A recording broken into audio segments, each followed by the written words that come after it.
Manusia dan hobi tentu menjadi hal yang tak terpisahkan.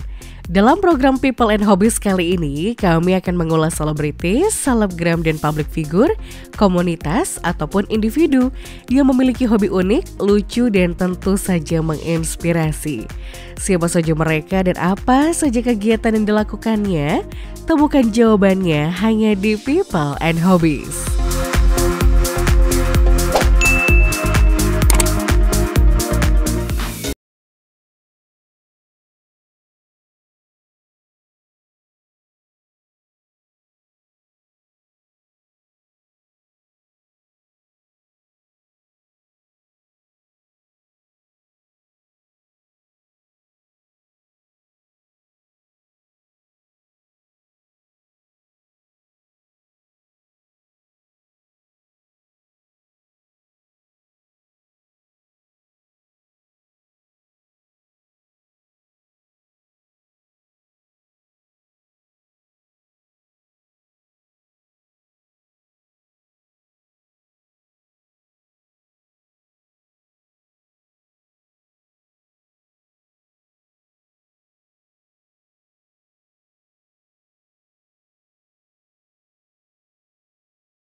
Assalamualaikum warahmatullahi wabarakatuh nih sahabat viewers ya, alhamdulillah. Nah kali ini ya saya tidak berbicara tentang Tibun Nabawi ya, saya Febri Sugianto kali ini bicara tentang tanaman karena masa pandemik ya. Bicara tentang tanaman kalau dalam bidang kesehatan ini juga merupakan teori terapi warna ya, jadi kita bisa sehat dari aneka ragam warna tanaman-tanaman yang ada di sini ya. Jadi insya Allah ya apapun yang kita kerjakan itu bisa merespon bagaimana sistem imun di dalam tubuh kita ini akan berkembang dan akan terjadi antibodi yang sangat luar biasa. Nah maka ya sahabat viewers ya apapun yang hobi kita itu bisa membangkitkan sistem imun. Nah kali ini saya akan mengajarkan kepada teman-teman atau memperkenalkan ya, ini sedikit koleksi-koleksi saya ya. Jadi selama liburan jadi banyak di rumah nggak ngajarnya. Ini ada beberapa tanaman-tanaman, ini anggrek bulan dari Taiwan ya. Ya, nah ini Monstera variegata. Jadi walaupun kita bukan ikut-ikutan ya, tapi di sini kita juga mencoba mengkaji tentang beberapa turunan-turunan atau gen dari Monstera variegata ini untuk kita budidaya. Jadi biasanya saya itu tidak hanya hobi, tapi biasa saya riset ya. Dan ini ada beberapa tanaman lagi nih, majestic ya. Ini keladi tato. Kalau saya sampaikan sama teman-teman ini keladi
dapat tetap jaga protokol kesehatan. Ayo kita jalan-jalan.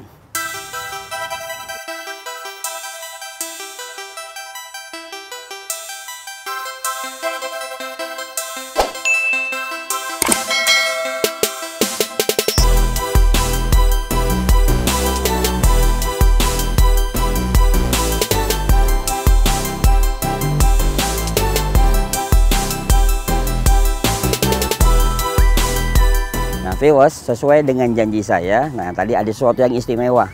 Ya kalau tadi kita lihat tanaman-tanaman hias yang biasa, nah di sini kita dihadapi dengan koleksi saya yaitu bonsai. Nah, kenapa kita berada ya atau saya berada di samping tanaman ini? Karena tanaman ini merupakan salah satu tanaman bersejarah. Ya, tahun 89, ya tahun 89 cemara ini, cemara duri atau dikenal dengan Juniperus rigida, ya ini sebenarnya asli Indonesia. Ya, nah ini telah membawa nama besar Indonesia tahun 89 di Bangkok. Ya, jadi usianya sudah cukup tua dan saya diwarisin pohon ini udah hampir mati. Tadinya sudah hampir mati. Ukurannya ini sangat masya Allah. Dulu ukurannya segini. Akhirnya habis ditelan massa, maka dia terjadi pengkeroposan dan ranting-rantingnya juga banyak mati. Tapi sekarang alhamdulillah sudah menjadi fosil. Ya, jadi tahun 89 oleh seorang master bonsai di Indonesia namanya almarhum Pak Hargianto. Ya, itulah yang membentuk perkumpulan bonsai Indonesia. Nah, kebetulan saya juga dapat amanah menjadi ketua bonsai Kabupaten Bogor atau biasa dikenal dengan PPBI, ya Perkumpulan Penggemar Bonsai Indonesia. Yuk kita jalan-jalan lagi.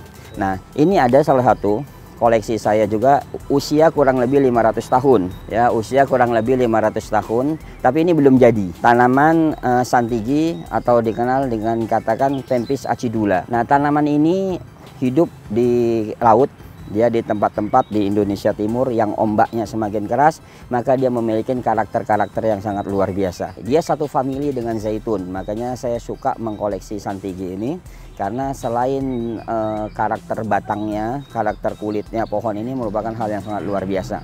Dan kita pernah pada saat itu coba kontes di Jepang, ya yang bisa menandingin salah satu cemara di Jepang itu ya adalah karakter santigi. Ya, Pempis acidula. Nah, ini kita dapat dari Indonesia Timur. Nah, itu paling banyak biasa di Sulawesi, di NTT, ya NTB, pokoknya di sekitar laut-laut yang ombaknya deras.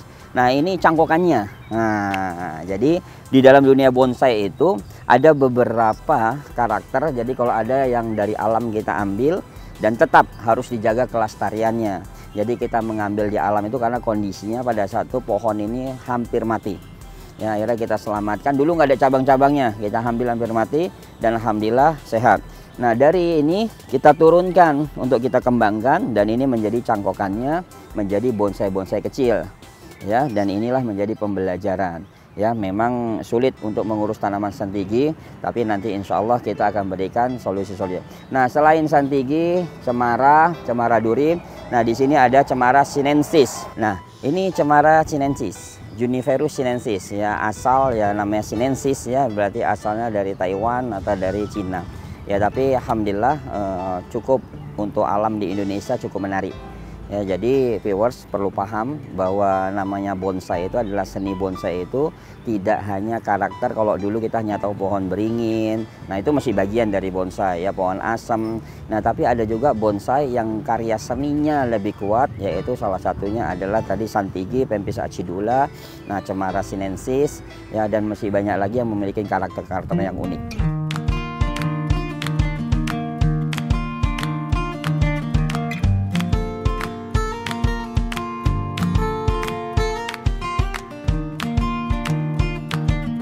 Viewers, kalau tadi kita sudah bicara tentang cemara sinensis, nah ini ada koleksi saya lagi, namanya sancang. Nah, sancang ini kalau banyak biasa emang tumbuh di laut juga.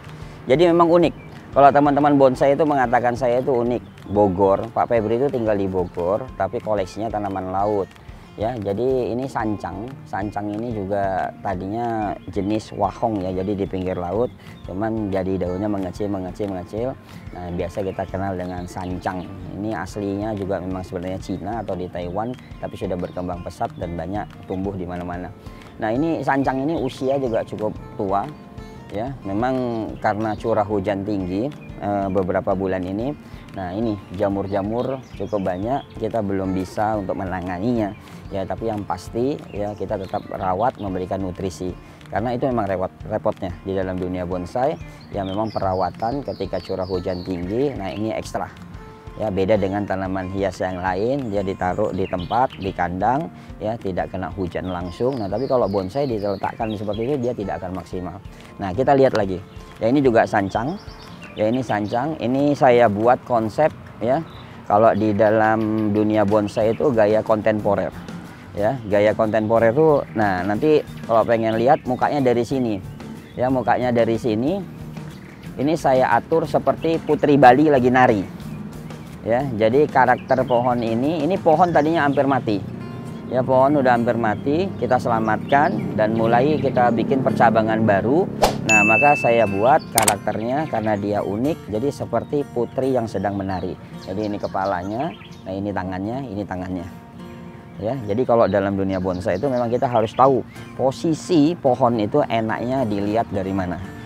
Ya, nah tadi kita sudah ngelihat dan pohon di sini koleksinya adalah pohon-pohon ekstrim, pohon-pohon kontemporer, tidak ada pohon yang natural. Nah, di sini ada satu jenis pohon. Nah, jadi satu jenis pohon yang natural. Nah, ini namanya Hokianti.